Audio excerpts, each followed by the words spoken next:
Bapa, saatnya untuk kami mendengarkan setiap perkataan kebenaran firman-Mu.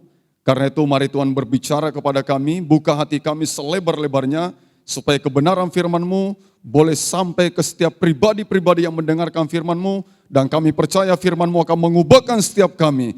Firman-Mu berkuasa dalam hidup kami. Karena itu ajarkan kami menjadi pendengar, tetapi juga menjadi pelaku kebenaran firman-Mu, supaya firman-Mu hidup di dalam kami dan kami menghidupi firman-Mu. Tuhan berkati kami dengan kebenaran firman-Mu. Kami buka hati kami dan menerima firman-Mu. Dalam nama Tuhan Yesus, Tuhan dan Juru Selamat kami sudah berdoa, haleluya. Amin. Shalom Bapak Ibu, apa kabar? Pasti luar biasa. Amin.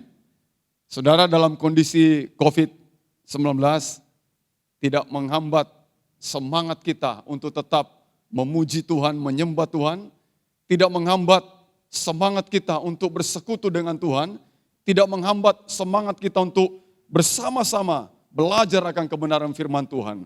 Pagi hari ini kita akan bersama-sama belajar kebenaran firman Tuhan. Saudara, ada seorang anak terlambat masuk sekolah dan pelajaran sudah berjalan kurang lebih 30 menit. Anak ini baru datang. Kemudian guru bertanya kepada anak ini, "Kenapa kamu terlambat?" Anak ini berkata kepada ibu guru, "Bu, tadi orang tua saya bertengkar." Lalu guru berkata, "Lah terus kamu ngapain? Kamu menonton orang tuamu bertengkar?" Anak ini menjawab, "Tidak ibu guru, sepatu saya satu dipegang ayah saya, satunya lagi dipegang ibu saya. Jadi saya nunggu, makanya saya telat." Ya, saya percaya kita di tempat ini tidak ada yang pegang sepatu anaknya, amin. Kalau bertengkar aja, tapi diselesaikan Bapak Ibu. Saudara-saudara, sebelum kita mendengar firman Tuhan, saya mengajak kita bersama-sama mengangkat kitab suci kita ucapkan bersama-sama dan menirukan apa yang saya sampaikan. Saya dapat menjadi apa yang firman Tuhan katakan, saya dapat jadi. Saya dapat lakukan apa yang firman Tuhan katakan, saya dapat lakukan.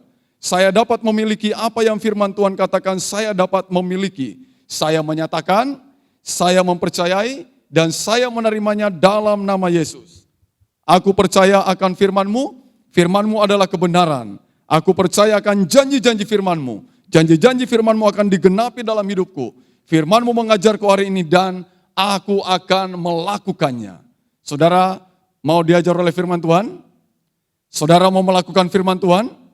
Saudara percaya firman Tuhan adalah kebenaran, maka janji-janji Allah akan digenapi dalam hidup saudara. Katakan amin.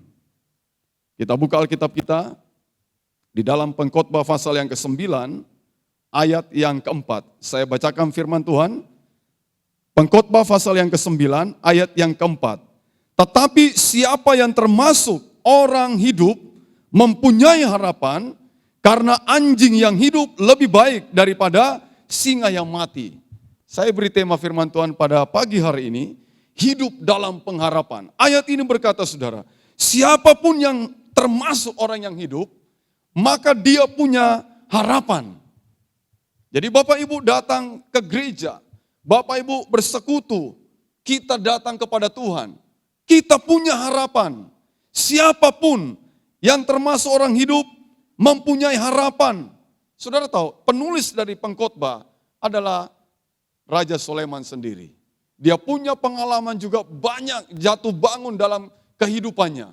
Bahkan terlibat di dalam pembuatan berhala-berhala. Bukan hanya membuat patung-patung berhala, tetapi dia juga ikut menyembah patung berhala. Sepertinya tidak ada harapan dalam hidupnya. Tetapi dia bangkit dan dia menulis, siapapun yang termasuk orang hidup mempunyai harapan. Salomo masih punya harapan untuk bangkit dari kehidupan yang terpuruk. Karena itu saudara yang dikasih dalam Tuhan, siapapun di antara kita, kalau kita masih hidup, Anda dan saya masih punya harapan. Saudara-saudara, jika kita masih hidup, kita masih punya pengharapan. Betapapun gelapnya dan suramnya hidup ini, masih ada secerca cahaya yang dapat menyinari. Betapapun sulitnya dan kerasnya jalan kita, masih ada jalan yang dapat kita tapaki. Saudara-saudara, siapapun di antara kita pernah punya pengalaman yang mungkin tidak menyenangkan, pengalaman yang menyakitkan, pengalaman yang membuat mungkin ada beberapa orang mengalami stres karena begitu beratnya persoalan-persoalan hidup yang dihadapi. Tapi tadi Raja Salomo sudah mengingatkan kepada kita, kalau kita masih hidup, kalau saya masih hidup, Anda masih hidup, kita semua masih hidup, Anda dan saya masih punya harapan. Kita masih punya pengharapan. Nah, saudara, saya akan mengajak melihat contoh ini dalam Injil Lukas pasal yang ke-23. Injil Lukas pasal yang ke-23 pada ayat 39 sampai 43. Saya bacakan firman Tuhan. Lukas pasal yang ke-23 ayat 39 sampai dengan 43. Seorang dari penjahat yang digantung itu menghujat dia, katanya, "Bukankah engkau adalah Kristus? Selamatkanlah dirimu dan kami." Tetapi yang seorang menegur dia, katanya, "Tidakkah engkau takut juga tidak kepada Allah, sedang engkau menerima hukuman yang sama? Kita memang selayaknya dihukum, sebab kita menerima balasan yang setimpal dengan perbuatan kita. Tetapi orang ini tidak berbuat sesuatu yang salah." Lalu ia berkata, "Yesus, ingatlah akan aku apabila engkau datang sebagai raja." Kata Yesus kepadanya, "Aku berkata kepadamu, sesungguhnya hari ini juga engkau akan ada bersama-sama dengan aku di dalam Firdaus." Saudara, Anda lihat ada dua penjahat yang ada di sebelah Yesus. Yang seorang menghujat Yesus. Ini kehidupan yang pesimis. Di ambang kematian, dia masih bisa menghujat Yesus.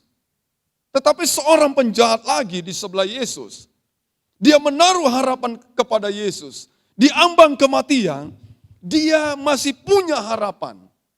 Dia masih memiliki pengharapan, sekalipun mungkin tinggal beberapa detik atau menit, atau jam mungkin, dia akan meninggal. Tetapi dia berkata kepada Yesus, "Ingatlah akan aku." Saudara, orang yang pesimis tidak dapat melihat adanya pengharapan. Orang yang pesimis tidak bisa melihat di balik kesulitan yang mereka alami, di balik penderitaan yang mereka hadapi, orang yang pesimis tidak bisa melihat pengharapan dalam hidupnya. Sebaliknya, orang yang optimis dapat melihat adanya pengharapan sekalipun orang itu berada di ambang kematian. Penjahat ini tadi, dia sudah di ambang kematian. Tetapi dia berkata, "Ingatlah akan aku." Yesus, ingatlah akan aku. Dia masih punya nafas hidup. Penjahat ini masih punya nafas hidup. Karena itu dia yakin dia masih punya pengharapan. Apalagi Bapak Ibu, Saudara dan saya. Kita punya pengharapan. Dan pengharapan kita pasti di dalam Tuhan. Pengharapan yang pasti. Nah saudara, pengharapan penjahat ini, dia berkata kepada Yesus, ini pengharapannya. "Ingatlah akan aku apabila engkau datang sebagai raja." Saudara, mungkin kita bertanya, siapa penjahat ini? Siapa penjahat ini sehingga dia minta diingat oleh Tuhan? Siapa dia? Enak banget. Dia berkata kepada Yesus, "Ingatlah akan aku." Siapa dia? Kejahatannya sampai harus disalibkan juga.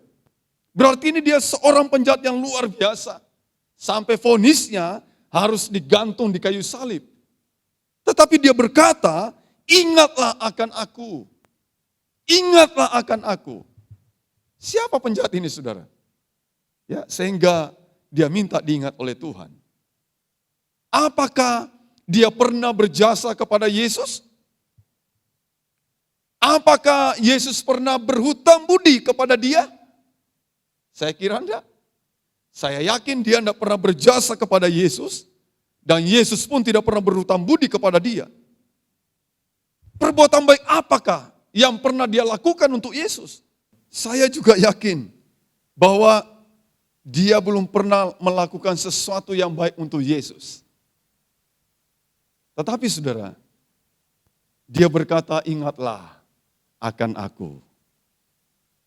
Saya akan mengajak melihat contoh-contoh di Alkitab, bagaimana orang yang diingat oleh Tuhan. Dan luar biasa, sebenarnya penjahat ini menginspirasi kepada kita semua. Mungkin di antara kita belum pernah ada yang berdoa, berharap seperti penjahat ini. Ingatlah akan aku.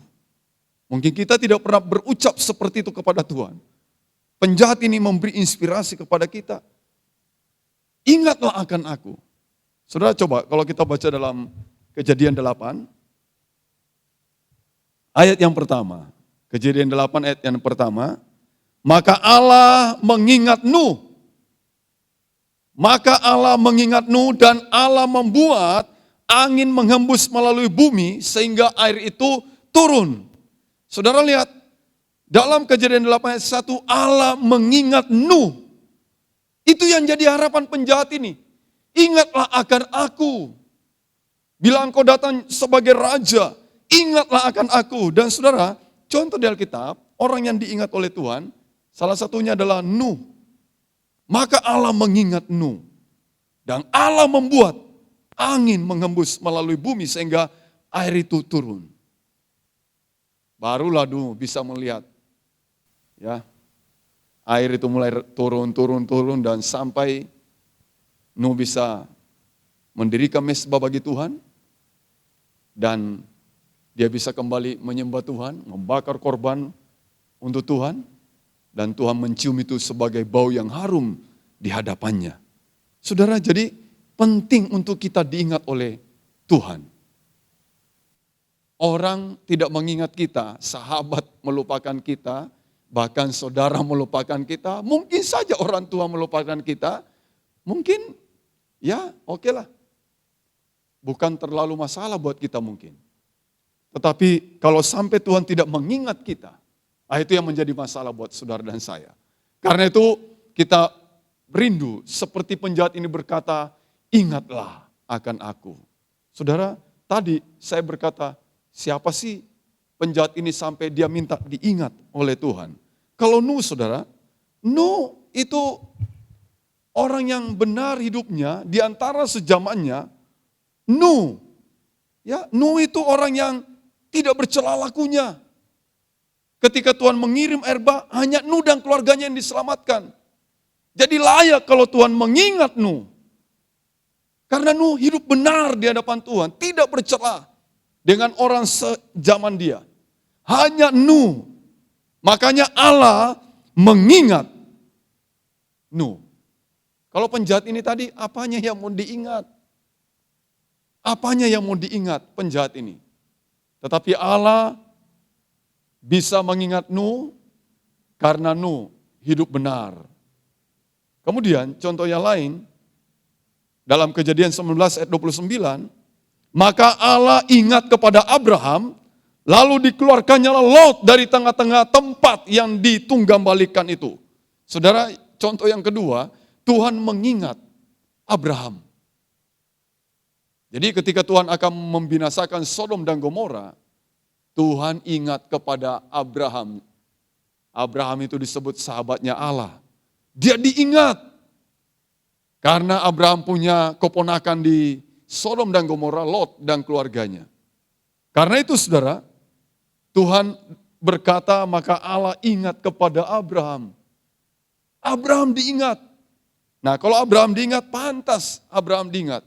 Abraham sudah menunjukkan ketaatannya kepada Tuhan. Abraham menunjukkan imannya kepada Tuhan. Ada hal yang diperhitungkan oleh Tuhan. Sama dengan Nuh, ada hal yang diperhitungkan oleh Tuhan. Sehingga Allah mengingat Nuh, Allah mengingat Abraham. Abraham sampai dikenal bapa orang yang beriman. Abraham orang yang takut akan Allah. Contoh yang lain lagi Bapak Ibu. Dalam Kisah Rasul pasal yang ke-10, ayat 1 sampai ayat yang keempat. Kornelius seorang yang saleh. Kornelius seorang yang saleh. Seisi rumahnya takut akan Allah. Memberi banyak sedekah kepada umat Yahudi dan senantiasa berdoa kepada Allah. Jadi saudara dengar, wajarlah jika Allah mengingat juga Kornelius. Kornelius ini dikenal orang yang saleh, bahkan orang yang takut akan Tuhan seisi keluarganya, dan juga Kornelius itu suka memberi banyak sedekah. Nah, kalau Allah mengingat dia, wajar. Kalau Allah mengingat Nuh hidup benar di hadapan Tuhan, tidak bercela di antara orang sejamannya Abraham, diingat oleh Allah karena Abraham menunjukkan ketaatannya kepada Tuhan, dia takut akan Tuhan, dia rela persembahkan anaknya, apa yang diperintahkan oleh Tuhan. Kemudian Kornelius, dia orang yang saleh, takut akan Tuhan dan rajin berbuat sedekah. Kalau mereka diingat, oke, ada sesuatu yang mereka miliki. Tapi yang jadi misteri buat kita, penjahat ini lagi-lagi. Saya katakan penjahat ini dia minta diingat oleh Allah. Apa yang dia perbuat? Apakah Tuhan pernah berhutang budi kepadanya? Tidak juga. Apakah dia pernah berbuat baik kepada Tuhan? Juga tidak. Tapi saudara, dia minta diingat. Jadi saudara tahu, perkataan penjahat ini ketika dia berkata, ingatlah akan aku apabila engkau datang sebagai raja. Perkataan ini seharusnya menginspirasi kita. Bahwa selama kita masih hidup, masih ada harapan. Amin. Selama kita masih hidup, masih ada harapan. Penjahat ini tidak mau tahu lagi, pokoknya dia mengucapkan, ingatlah akan aku apabila engkau datang sebagai raja. Yesus, ingatlah akan aku. Dan saudara, jawaban datang.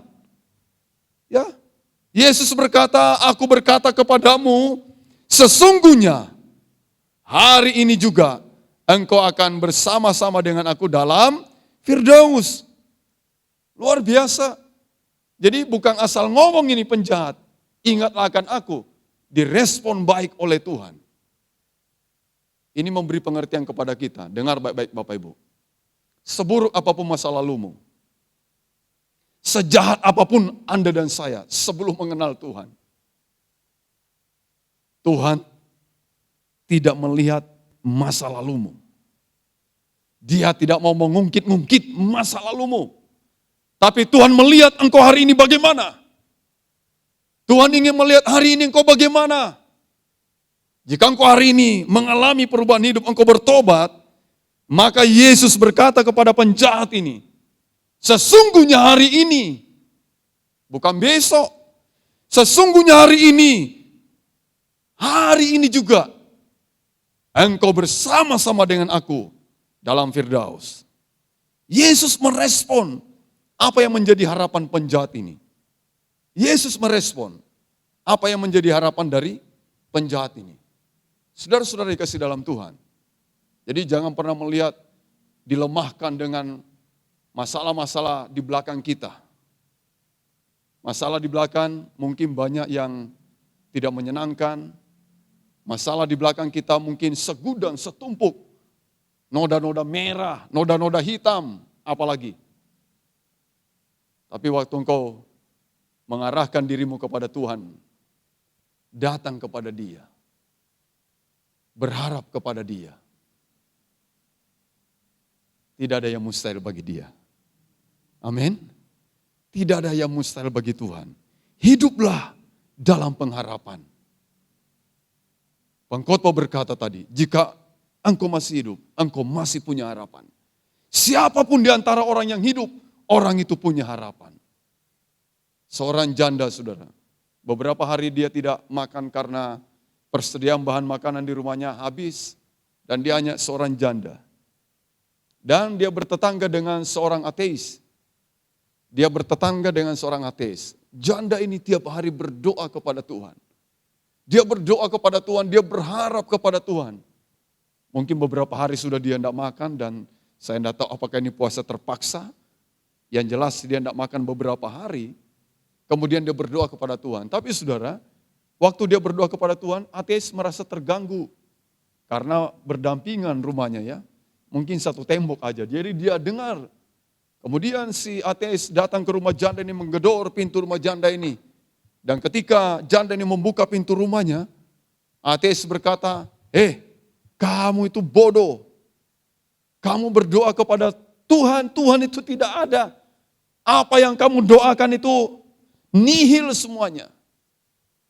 Dan saudara, janda itu tanpa putus harap, besok dia berdoa lagi. Kemudian ateis datang lagi, gedor pintu rumah janda ini dan berkata, kamu bodoh benar. Kamu percaya kepada yang tidak ada, Tuhan itu tidak ada. Janda ini tidak peduli. Tapi saudara, di hari ketiga dia berdoa lagi kepada Tuhannya dan berharap kepada Tuhannya. Si ateis penasaran, dia pasang kuping baik-baik, apa sih yang didoakan oleh si janda ini? Dia pasang kuping baik-baik, di tembok itu dia dengar, dia ambil catatan, ambil kertas, ambil bolpen, dia tulis, oh beras, oh minyak, oh gas. Semua kebutuhan janda itu ditulis oleh ateis, diam-diam ateis belanja ke pasar, kemudian dia bawa ke depan pintu rumah janda itu, sama dia gedor pintu rumah janda itu, kemudian si ateis bersembunyi di balik pohon. Ketika si janda membuka pintu, dia lihat apa yang menjadi harapannya saat ini saudara. Terkabulkan semuanya. Yang dia doakan, disediakan. Dan apa kata janda itu? Tuhan terima kasih. Engkau mengerti kebutuhanku. Tuhan terima kasih. Hari ini aku bisa masak. Hari ini aku bisa makan. Di balik pohon itu si ateis berkata, janda ini sudah sinting. Itu bukan dari Tuhan, itu dari saya. Dan saudara tahu, si ateis ini tidak tahan, dia keluar. Janda, ini bukan dari Tuhan. Ini saya yang beli. Saudara tahu, mendengar itu, si janda itu makin berseru dengan keras, haleluya puji Tuhan. Bahkan dia pergi ke tengah jalan dan berkata, terima kasih Tuhan. Sebab engkau sudah memberkati aku lewat seorang ateis. Ateis dengar gitu, dia kaget. Ateisnya berkata, gila kok aku mau ya menyediakan kebutuhan dia. Saudara tahu, ateisnya percaya Tuhan Yesus. Saudara terlalu kecil kalau kita punya masalah. Berharap terus tanpa putus harap kepada Tuhan yang memberikan pengharapan. Berdoalah seperti penjahat ini. Ingatlah akan aku. Ingatlah akan aku. Dan Tuhan merespon langsung kepada penjahat ini. Hari ini, ya hari ini engkau bersama aku di Firdaus. Hari ini engkau bersama aku. Nah saudara, jadi sekalipun, perhatikan ini penjahat, hebat sekali penjahat ini. Sekalipun Yesus ini sudah tergantung di kayu salib. Sekalipun Yesus tergantung di kayu salib. Saudara tahu apa yang dilakukan penjahat ini? Dia berharap kepada orang yang tergantung di kayu salib. Dia menaruh harapannya kepada orang yang tergantung di kayu salib. Menjadi pertanyaan buat kita, kalau melihat seperti ini, apanya yang bisa diharapkan? Yesus sendiri tergantung di kayu salib. Makanya penjahat satunya menghujat malah, kalau engkau Tuhan turun dong dari salib, selamatkan dirimu, selamatkan kami juga. Itu menghujat penjahat satunya. Tapi penjahat ini saudara, luar biasa. Dia menaruh harapannya kepada Yesus yang tergantung di kayu salib. Dia percaya bahwa Yesus itu berkuasa. Dia percaya dia ini Tuhan. Amin. Penjahat ini percaya Yesus ini mampu menyelamatkan dia. Walaupun dengan mata kepala dia menyaksikan Yesus tergantung di kayu salib. Tapi dia percaya bahwa Yesus itu Raja yang mengasihi. Dia yakin dosanya semerah kermisi. Dia yakin Tuhan mampu membuat putih seperti salju. Dia yakin Yesus mengampuni dia. Dia yakin bukan hanya dia dikasihi Tuhan diampuni dosanya, tapi dia diselamatkan, direbut dari neraka, dan dimasukkan dalam surga yang kekal. Saudara yang dikasihi dalam Tuhan, pagi hari ini, kalau engkau punya pergumulan hidup, masih banyak mungkin harapan-harapan belum tergapai. Masih banyak mungkin harapan-harapan yang masih jauh. Dengarkan baik-baik, tetaplah berharap kepada Tuhan. Dan engkau yang sepertinya sudah tidak ada harapan lagi, engkau yang sepertinya no hope, udah. Dengarkan, kalau engkau masih hidup, engkau masih punya pengharapan. Lebih baik katanya anjing yang hidup daripada singa yang mati. Kalau Anda dan saya masih hidup, Anda masih punya harapan. Berharaplah terus kepada Tuhan. Dan Dia dapat diandalkan. Yesus dapat diandalkan. Percayalah kepada Dia. Dia penolongmu tepat pada waktunya. Sebelum penjahat ini meninggal, Tuhan selamatkan dia. Walaupun mungkin hanya selisihnya last minute-nya itu tinggal berapa menit mungkin. Last minute. Tapi saudara, tidak ada kata terlambat untuk percaya kepada Tuhan. Tidak ada kata terlambat untuk terus berharap kepada Tuhan. Dan Tuhan tidak pernah terlambat juga memberikan pertolongannya. Kiranya Tuhan memberkati kita pagi hari ini. Dan biarlah kita datang dengan penuh pengharapan kepada Dia. Bahwa Tuhan sanggup menolong hidupku. Tuhan sanggup mengeluarkan aku dari setiap masalahku. Tuhan sanggup memberi kemenangan kepadaku. Tuhan sanggup memberikan pengharapan yang pasti kepadaku. Tuhan Yesus memberkati kita semua. Mari kita berdoa untuk firman yang sudah kita dengar. Bapak, terima kasih. Pagi hari ini kami boleh mendengarkan setiap kebenaran firman-Mu. Engkau mengajarkan kepada kami bahwa kami punya pengharapan di dalam Tuhan. Dan kami percaya pengharapan kami di dalam Tuhan, pengharapan yang pasti. Dan kami yakin juga Engkau sanggup memberikan pertolongan untuk seluruh jemaat-Mu dengan segala pergumulan mereka. Dan kami yakin dan percaya Tuhan, Engkaulah penolong kami satu-satunya yang tidak pernah mengecewakan. Tuhan Yesus baik dalam hidup kami, dulu, sekarang, dan sampai selama-lamanya. Engkau jadi penolong kami. Terima kasih buat kebenaran firman-Mu. Ajar kami untuk menjadi pelaku firman-Mu, supaya kami diberkati oleh kebenaran firman-Mu. Terima kasih Bapak. Dalam nama Tuhan Yesus, kami sudah berdoa, haleluya, amin.